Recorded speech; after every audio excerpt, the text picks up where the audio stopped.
రాప్తాడు నియోజకవర్గంలో వైసీపీ నాయకులు చనిపోయిన తెలుగుదేశం కార్యకర్తల దాడుల విషయంలో వైసీపీ నాయకులు చనిపోయినటువంటి విషయంలో వారిని పరామర్శించడం, ముఖ్యంగా అంత్యక్రియలకు హాజరవుతున్నటువంటి నేపథ్యంలో గోరంట్ల మాధవ్ను పోలీసులు వెళ్లకుండా చూస్తున్నారని చెప్పేసి వైసీపీ నాయకులు ఆరోపిస్తున్నటువంటి నేపథ్యంలో మనతో పాటు మాజీ ఎంపీ గోరంట్ల మాధవ్ ఉన్నారు. ఏం చెప్తారు సార్, ఏం జరుగుతుంది సార్?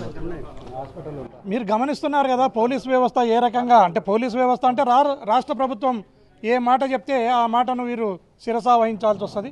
రాష్ట్ర ప్రభుత్వం యొక్క దౌర్జన్యానికి, దుర్మార్గానికి ఇది మనం నిదర్శనంగా చూడవచ్చు.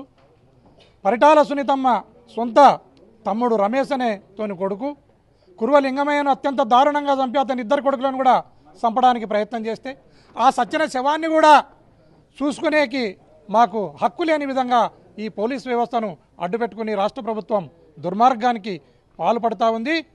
ఇలాంటి దుర్మార్గాన్ని ప్రజాస్వామ్యవాదులంతా ఖండించాలి. ఇలాంటి ఘటనలు పునరావృతం కాకుండా ప్రజాస్వామ్యవాదులంతా దీనిపైన మాట్లాడాలి అని నేను ఈ సందర్భంగా తెలియజేస్తున్నాను. సార్, అంటే అంత్యక్రియలకు మీరు వెళ్తుంటే అక్కడికి వెళ్ళనీయకుండా పోలీసులు అడ్డుకుంటున్నారంటే అదే పోలీసు వ్యవస్థ ఏ రకంగా అడ్డుకుంటుందో మీరే చూస్తున్నారు. నేను చట్ట పరిధిలోనే ఎక్కడ కూడా చట్టాన్ని ఉల్లంఘన చేయకుండా ఆ సచ్చిన శవం ఏదైతే ఉందో ఆ శవానికి శ్రద్ధాంజలి ఘటించడానికి అక్కడికి పోయే హక్కును కూడా కాలరాయటం అనేది ఈ పోలీస్ వ్యవస్థ యొక్క విఘ్నతకే వదిలేస్తున్నాను. ఇది పోలీస్ వ్యవస్థ చేస్తున్న పని కాదు, రాష్ట్ర ప్రభుత్వం యొక్క కుట్రకు, వారి దివాలా కోరుతనానికి ఇది పరాకాష్ఠగా నేను భావిస్తున్నాను. సార్, ఎస్పెషల్లీ గోరంట్ల మాధవ్ అక్కడికి వెళ్తే ఏమైనా గొడవలు జరుగుతాయి అంటున్నారు, ఇలాంటి ఏంటి సార్, ఏమి ప్రధాన ఉద్దేశం? నేను పోలీసు వ్యవస్థలో నుంచి వచ్చిన వాడిని, తర్వాత ఎంపీగా 5 సంవత్సరాలు పనిచేసినోడిని.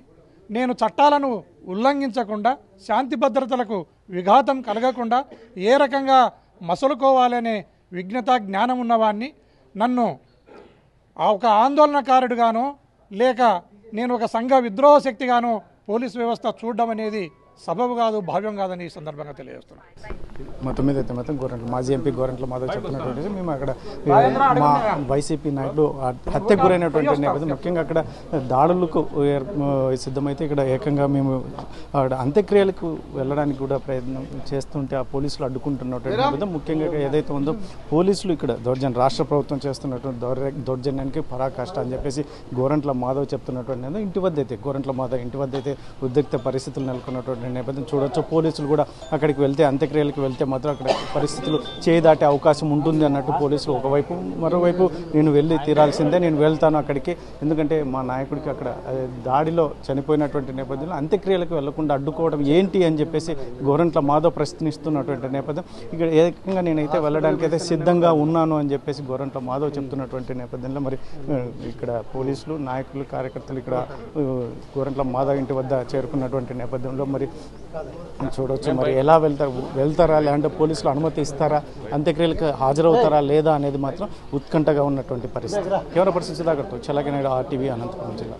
మరిన్ని వీడియోస్ కోసం ఛానల్ ని సబ్స్క్రైబ్ చేయండి. లేటెస్ట్ అప్డేట్స్ కోసం వాట్సాప్ ఛానల్ ని ఫాలో అవ్వండి. ఆ లింక్ డిస్క్రిప్షన్ లో ఉంది.